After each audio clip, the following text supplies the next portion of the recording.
संसार के लोगों से आशा न किया करना, जब कोई न हो अपना।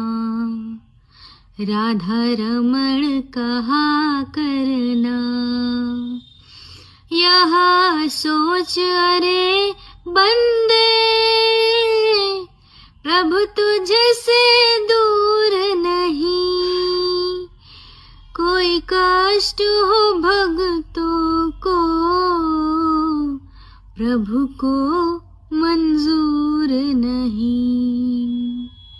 भगवान को आता है भक्तों पे दया करना, जब कोई न हो अपना। हरे कृष्ण कहा करना।